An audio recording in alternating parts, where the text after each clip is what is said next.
अवसान माता की। यह जो कहानी है अमीर जेठानी और गरीब देवरानी की है। तो इसमें जो देवरानी रहती है वो बेचारी बहुत गरीब रहती है। तो एक दिन अपनी जेठानी से कहती है कि दीदी हमारे लिए कोई काम ढूंढ देती तो बहुत अच्छा होता। तो जेठानी कहने लगी अब हम तुम्हारे लिए काम कहाँ ढूंढेंगे, तो हमारे घर ही आया करो, हमारा सारा काम कर दिया करो, हम तुम्हें कुछ दे दिया करेंगे। तो देवरानी कहने लगी ठीक ठीक दीदी, कल से हम आ जाएंगे। अब कल से वह आने लगी और घर का सारा काम करने लगती है। जब जाने लगती है तो जेठानी घर का बचा हुआ सारा खाना बटोर कर देवरानी को दे देती है। जब देवरानी घर गई तो बच्चे छीनने लगे, कहने लगे कि क्या दी है बड़ी मम्मी, तो हम भी देखें। वह भी बच्चों को बहुत अच्छा लगा क्योंकि गरीबी थी। तो इसी तरह से देवरानी हर रोज जाती और कुछ न कुछ बच्चों के लिए लेकर आती थी।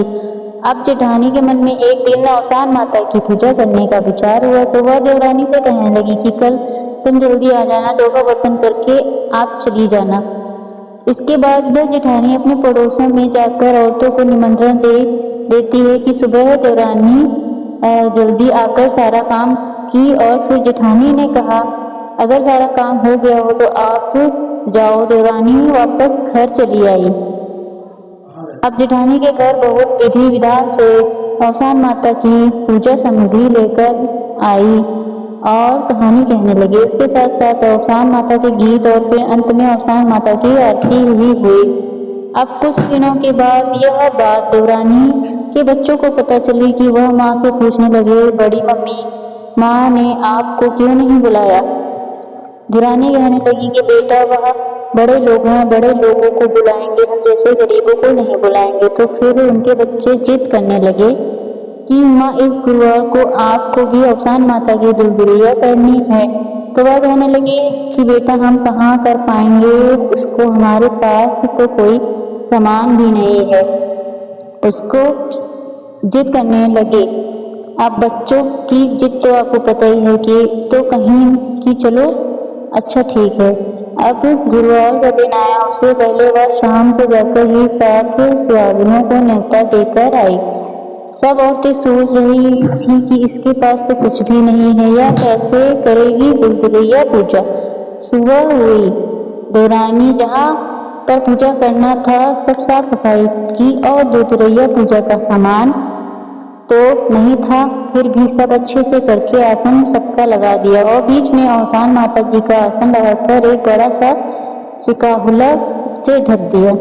अब कुछ देर बाद सारी औरतें आई तो वह सभी को माता जी के पास बैठ जाने को कहा और कहा कि दीदी आप लोग पूजा की तैयारी करिए, हम कुछ बना रहे हैं, आ रहे हैं। अब तो वह जान ही रहे थे कि वहां पर कुछ नहीं है। तब उनमें से जो श्रेष्ठ सुहागिन थी वह सिकाहुला उठाई तो उनको वहां पर पूजा का सारा सामान मिला और वह सब लोग व्यवस्था करने लगी। अब इधर से वह किचन से निकल कर आई तो वह अवसान माता का चमत्कार देखकर दंग रह गई। अब वह लोगों से बताएगी तो क्या बताएगी, जो लोग कहेंगे कि व्यवस्था की नहीं, उनको फिर भी बुला ली।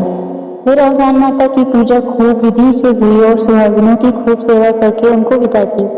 सुहागिन जाते जाते बात करते हुए जा रही थी कि यह तो अपनी जेठानी से ज्यादा व्यवस्था की थी अपनी पूजा में, अब कहीं से भी बात जेठानी के कान में पड़ गई। दूसरे दिन जब देवरानी जेठानी के घर काम करने के लिए नहीं गई तब जेठानी खूब नाराज हो गई। वह कहने लगी कि मेरे घर से चोरी करके ले गई थी, आप सब सामान इस तरह से पूजा की हो। तो कहने लगी नहीं दीदी, ऐसा हमने कुछ नहीं किया था, यह सब दुलदुलिया माता का चमत्कार है। तो वह इस पर बहुत बहस की और कहने लगी चलो कल हम फिर से पूजा करेंगे, जैसे आपने कोई सामान नहीं मंगाया वैसे हम भी नहीं मंगाते हैं, देखें माता का चमत्कार मेरे ऊपर भी होता है, केवल सब तुम्हारे ऊपर होता है। अब सुबह हुई, वह भी सारी औरतों को निमंत्रित कर दी और जिस तरह देवरानी ने सब कुछ व्यवस्थित करके सिकोहले में ढक दिया उसी तरह उसने भी रख दिया। अब सब सुहागिन आई तो वह कहीं भी कहीं दीदी वही सब रखे हैं, आप लोग व्यवस्था कीजिए सारी, हम आ रहे हैं।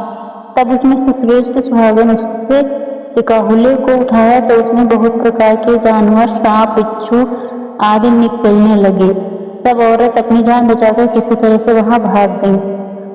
अब सब औरतें जेठानी को खूब बोलने लगी कि आपने ऐसा क्यों किया, हम सब सुबह से भूखे प्यासे हैं और पड़े हैं और आप ऐसा कर रही हैं। अब जेठानी ने देवरानी को बुलाया और कहा कि यहाँ मेरे तो ऐसा हुआ, आपके यहाँ कैसा हुआ। तो बेचारी देवरानी बोलने लगी, दीदी आप तो माँ ने सब कुछ दिया है, आपको इस तरह नहीं करना चाहिए, मेरे पास कुछ नहीं था तो माँ ने अपनी कृपा मुझ पर बरसाई, आपके पास सब कुछ है फिर भी आपने इस तरह किया।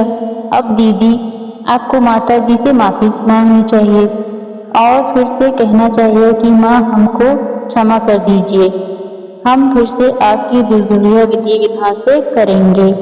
तो आप सभी को अगर ये कहानी अच्छी लगी हो तो मेरे चैनल को लाइक सब्सक्राइब जरूर करिएगा। धन्यवाद।